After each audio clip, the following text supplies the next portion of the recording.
अब सबसे अहम जो मैच 15 तारीख को होने जा रहा है, उसके हवाले से बताएं कि ज़हनी तौर पे टीम की क्या मांगी है, कैसे प्लान कर रहे हैं, क्योंकि आईसीसी के इवेंट्स में ये एक बड़ा मार्का है। इस हवाले से बताइए। देखिए, लाज़मी बात है, जब आप इस तरह 2 मैचेस जीतो और टॉप ऑफ द टेबल रहते तो काफ़ी कॉन्फिडेंस होते हैं। और इतनी बड़ी बात नहीं है कि हम उसके अगेंस्ट मतलब फर्स्ट टाइम नहीं खेल रहे, हम खेल के आ रहे हैं। और इस दफ़ा हम थोड़ा सा डिफरेंट माइंड के साथ मतलब खेलेंगे इस मैच को, क्योंकि जिस तरह आपने एशिया कप में देखा होगा तो इंशाल्लाह हमारा जो मिडिल ऑर्डर थोड़ा सा स्ट्रगल कर रहा था, आपको वो भी थोड़ा सा देखने को मिल रहा है कि शादाब माशाल्लाह रन्स कर रहे हैं, नवाज़ रन्स कर रहे हैं, तो इंशाल्लाह उसके अगेंस्ट भी मज़ा आएगा आप लोग। तो वो कमेटी जो है वो जब डलेगी और उसमें से जो लोग निकलेंगे, वो आपको लगता है कि चक्रवर्ती और कुलदीप यादव इनको जो है वो टैकल कर पाएंगे? भाई मुझे तो कुलदीप का अभी तक कोई तोड़ नहीं समझ में आया है। जब से हम उसके अगेंस्ट खेल रहे हैं, लगता है कि जैसे वो आएगा और वो 3-4 विकेट लेगा, ये तो गिवन है, तो उससे पहले पहले कर लो जो करना है। इस तरह की प्लानिंग से हम चल रहे होते हैं कुलदीप के अगेंस्ट। मुझे तो अभी तक आपका कोई गेम प्लान नजर नहीं आया है कि इंडिया की स्पिन के खिलाफ आपका तोड़ क्या है, आप कैसे मैनेज करोगे, कैसे टैकल करोगे। मैंने कल आपसे कहा था कि मैं चाहता हूं कि बाबर आजम खेलें, टीम में हो, जबकि मैं बहुत क्रिटिसिज्म करता हूं। मुझे ये अच्छा नहीं लग रहा था कि एक मैच में ही ये फैसला कर लिया जाए कि उनको बिठा दिया जाए। आज उनसे रन हुए हैं। ही जस्ट नीड्स टू रियलाइज कि he is a very important part of the team. Fearless cricket खेलें, फेयरलेस क्रिकेट खेलें। ये ना सोचे कि 50 करने हैं, ये ना सोचे कि मैं एंड तक जाऊं। सोचे कि मेरा इंपैक्ट क्या पड़ सकता है इस बैटिंग को। वो जो टॉप ऑर्डर आपका इस वक्त जो मॉडर्न डे खेल रहा है और जो आपके ऑलराउंडर्स की एक फौज है, उनके बीच में एक ब्रिज है ना, वो बाबर आजम है। तो वो रोल उनको अदा करना है। हम मैच जीते बहुत अच्छे, लेकिन कुछ ऐसी चीज बना नहीं है, बनाने तो हमें वो हॉन्ट करेगा, क्योंकि आप इंडिया में नहीं खेल रहे हैं, ये याद रखना। इंडियन पिचेस और ग्राउंड जो है वहाँ पे थ्रू द लाइन शॉट्स लगती हैं आपकी, और थोड़ा सा रिलेटिवली आसान है, बट श्रीलंका में आपको इनिंग्स अपनी बनानी पड़ती है, और वो बनाएंगे आप स्ट्राइक रोटेशन के साथ। हमारा वो इशू है मिडिल ऑर्डर वाला, हमें वो बहुत ज़रूरी है, उसको जो है उसको फिट करना। अगर वो हम फिक्स नहीं करेंगे तो हम शुएब, अब देखें, अब टीम तो अनाउंस होगी भी ना, इसी में से जो बेस्ट है ना उन्हीं को खिलाना है ना, उन्हीं को कॉन्फिडेंस देना ना। लेकिन मैं पाकिस्तान की बॉलिंग की ये बात कर रहा था। आज फिर फ़हीम अशरफ ने बॉलिंग नहीं की, पिछले मैच में फिर फ़हीम अशरफ ने बॉलिंग नहीं की। एक फास्ट बॉलर आप शाहीन अफरीदी के साथ गए हैं, थे तो आपके पास 2 फ़हीम अशरफ, लेकिन आपने फ़हीम अशरफ से बॉलिंग ही नहीं करवाई। मुझे ये बताएं कि आपके पास 5-5 स्पिनर्स हैं, क्या इंडिया के अगेंस्ट यही बॉलिंग अटैक खेलेगी? अगर यही बॉलिंग अटैक खेली तो फिर मुझे तो नहीं पता कि क्या हम इंडिया के अगेंस्ट अच्छी बॉलिंग कर पाएंगे। भाई वो स्पिनर्स पे तो बहुत अच्छा खेलते हैं, मैं मानता हूं।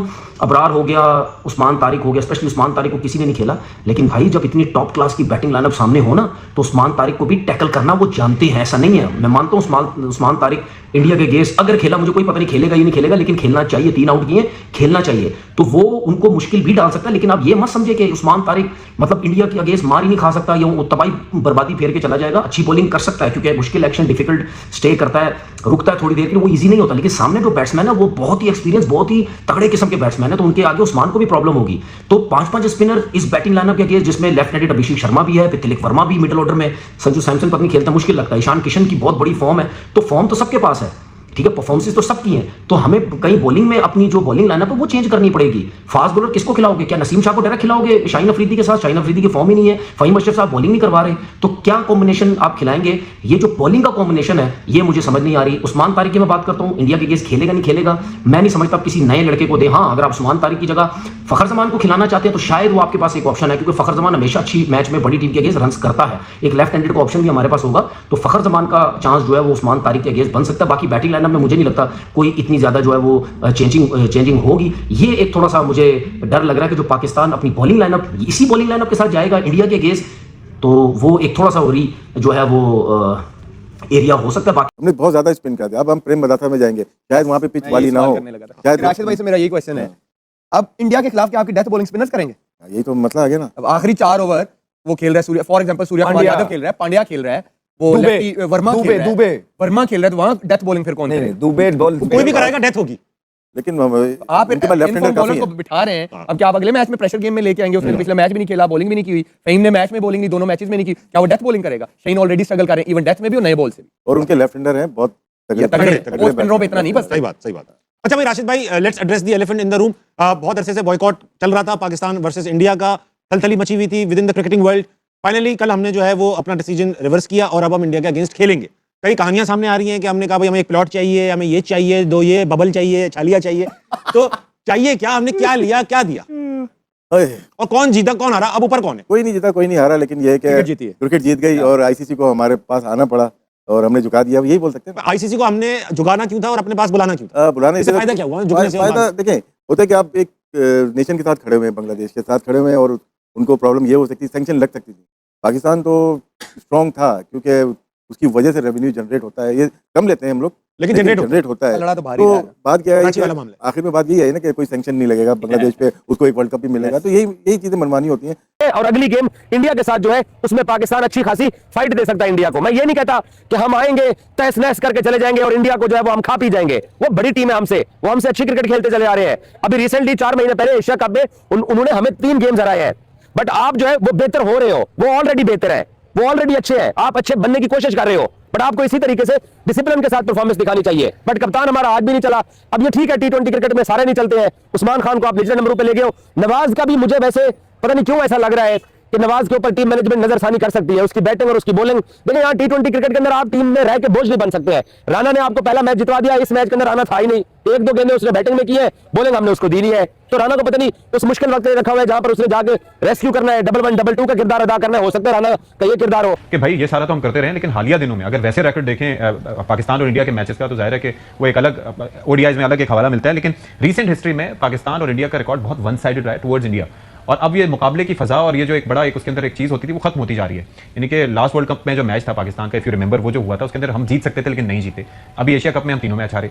तो ये टीम को भी थोड़ा कर लेना चाहिए कि भाई इतना सारा कुछ करके अब मैच होने जा रहा है, खुद आधे बंदे कुछ कर रहे होते। अब आपने पूछा कि पाकिस्तान की देखें क्रिकेट में हमने ऑपरेशनली एडमिनिस्ट्रेटिवली तो बहुत कमाल किया 2025 से अब तक। इवन आईसीसी चैंपियंस ट्रॉफी में जो हमने हाइब्रिड मॉडल में बनाया था कि we are not going to go to India was also unprecedented, वो तो वेल डन हो गया। लेकिन क्रिकेट में वी आर लैगिंग बिहाइंड। मैं तो समझता हूं कि अब 10 साल पीछे हैं, बिकॉज आपने ना साइंटिफिक इंटीग्रेशन किया, ना मल्टीडिसिप्लिनरी अप्रोच है, ना सुपर फिटनेस का कॉन्सेप्ट है।